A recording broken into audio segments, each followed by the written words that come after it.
Hello guys, welcome back to our channel. So இன்னைக்கு நம்ம பார்க்க போற ரெசிபி caramel cake அதுக்கு அப்புறமா creme caramel pudding. வாங்க எப்படி பண்றத பார்க்கலாம். ஃபர்ஸ்ட் caramel cake பண்றதுக்கு ஒரு சின்ன கப் அதை விட பெருசா இருக்க இன்னொரு கப் எடுத்துக்கோங்க. இப்போ ஒரு பட்டர் பேப்பர் எடுத்துட்டு அதுக்கு மேல நிறைய ஆயில் அப்ளை பண்ணி விட்டுக்கோங்க. இப்போ பெருசா இருக்க கப் வச்சிட்டு அதுக்கு மேலயும் நிறைய ஆயில் அப்ளை பண்ணி விட்டுக்கோங்க. இத நீங்க ஃபர்ஸ்டே பண்ணி வெச்சிருங்க. இப்போ ஒரு panல 1/4 கப் சர்க்கரை சேர்த்துக்கோங்க. 2 டீஸ்பூன் தண்ணி சேர்த்துக்கோங்க. சேர்த்துட்டு நல்லா மீடியம் ஃப்ளேம்லயே வச்சுக்கோங்க. மிக்ஸ் பண்ணி விட வேண்டாம். இப்போ இந்த சர்க்கரை நல்லா கரைஞ்சு வரட்டும். நல்லா மீடியம் ஃப்ளேம்லயே வச்சுக்கோங்க. இப்போ சர்க்கரை கரைஞ்ச உடனே இதை நல்லா மிக்ஸ் பண்ணி விட்டுருங்க. இப்போ இந்த மாதிரி லைட்டாக கோல்டன் கலர் சேஞ்ச் ஆகிற ஸ்டேஜில் சிம்மில் வச்சுக்கோங்க. சிம்மில் வச்சுட்டு இதை நல்லா மிக்ஸ் பண்ணி விட்டுட்டே இருங்க. இந்த மாதிரி நல்லா தேன் கலர் வந்ததும் ஸ்டவ் ஆஃப் பண்ணிடுங்க. இப்போ இதை சீக்கிரமாக உடனே எடுத்து ஒரு ஸ்பூன் யூஸ் பண்ணி இந்த மாதிரி ட்ரிசில் பண்ணி விட்டுருங்க. எல்லா இடத்துலையும் ஃபஸ்ட்டு இந்த டைரெக்ஷனில், அதுக்கப்புறம் அதுக்கு ஆப்போசிட்டில் ஒரு டைரெக்ஷனில் இந்த மாதிரி ட்ரிசில் பண்ணி விட்டுருங்க.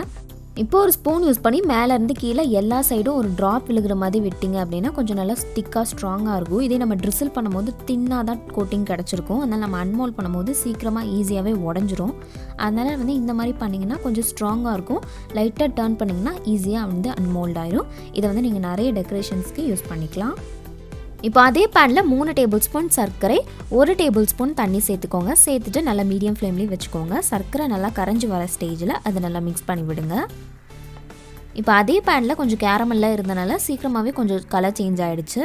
இப்போ இதை நல்லா மிக்ஸ் பண்ணி விடுங்க. இந்த மாதிரி நல்லா மெல்ட் ஆகி நல்லா தேன் கலர் வந்ததும் இந்த ஸ்டவ்வை ஆஃப் பண்ணிடுங்க. இப்போ இதை உடனே இந்த கப்பில் சேர்த்துக்கோங்க. நீங்கள் என்ன கப் வேணால் யூஸ் பண்ணிக்கலாம். இதுக்கு பதிலாக நீங்கள் ஒரே ஒரு பெரிய கப் கூட நீங்கள் யூஸ் பண்ணிக்கலாம். நான் இந்த மாதிரி சின்ன சின்ன கப்பில் சேர்த்துருக்கேன்.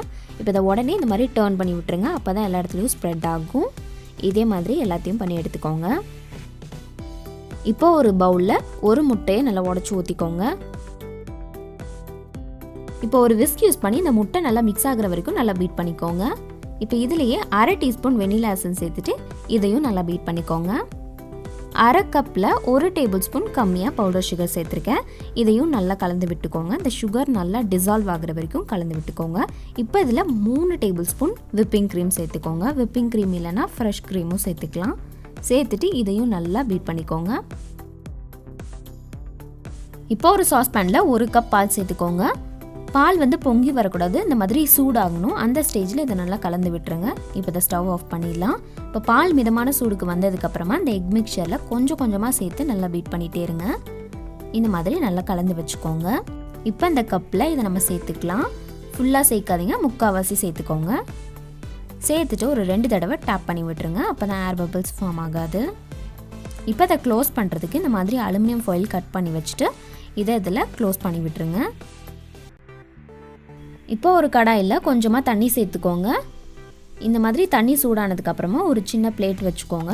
வச்சுட்டு அதுக்கு மேலே ஒரு பெரிய பிளேட்டு, இந்த பிளேட் பேச தொடக்கூடாதுன்றனால ஒரு சின்ன பிளேட் வச்சுருக்கோம். இப்போ அந்த கப் வச்சுட்டு இதை க்ளோஸ் பண்ணி லோ ஃப்ளேமில் ஒரு 45 மினிட்ஸ் ஸ்டீம் பண்ணிவிடுங்க. 45 மினிட்ஸ் ஆகிடுச்சு. இப்போ அதை ஓப்பன் பண்ணிவிட்டு ஒரு டூத் பிக்கின் செட் பண்ணி பாருங்கள். ஒட்டாமல் வந்துருச்சுன்னா வெந்துருச்சுன்னு அர்த்தம். இப்போ இதை வெளியே எடுத்துகிட்டு ஃப்ரிட்ஜில் ஒரு 1 ஹவர் அப்படியே வச்சுக்கோங்க. இப்போ 1 ஹவர் ஆயிடுச்சு. எல்லாத்தையும் ஓப்பன் பண்ணிடலாம். இப்போ ஃபஸ்ட்டு சைடில் எல்லாத்தையும் எடுத்து விட்டுருங்க. அதுக்கப்புறமா நம்ம அன்மோல்ட் பண்ணிக்கலாம். அவ்வளோதான்.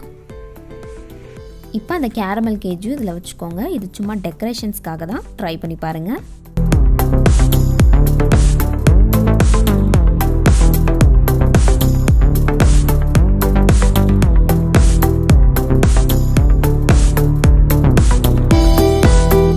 கண்டிப்பாக நீங்களும் உங்கள் வீட்டில் இந்த ரெசிபியை ட்ரை பண்ணி பாருங்கள். ட்ரை பண்ணி பார்த்துட்டு கமெண்ட் செக்ஷனில் சொல்லுங்கள். உங்களுக்கு இந்த வீடியோ பிடிச்சிருந்தா மறக்காமல் லைக் பண்ணுங்கள், ஷேர் பண்ணுங்கள் அண்ட் ஆல்சோ சப்ஸ்கிரைபும் பண்ணிவிடுங்க. நெக்ஸ்ட் வீடியோவில் பார்க்கலாம்.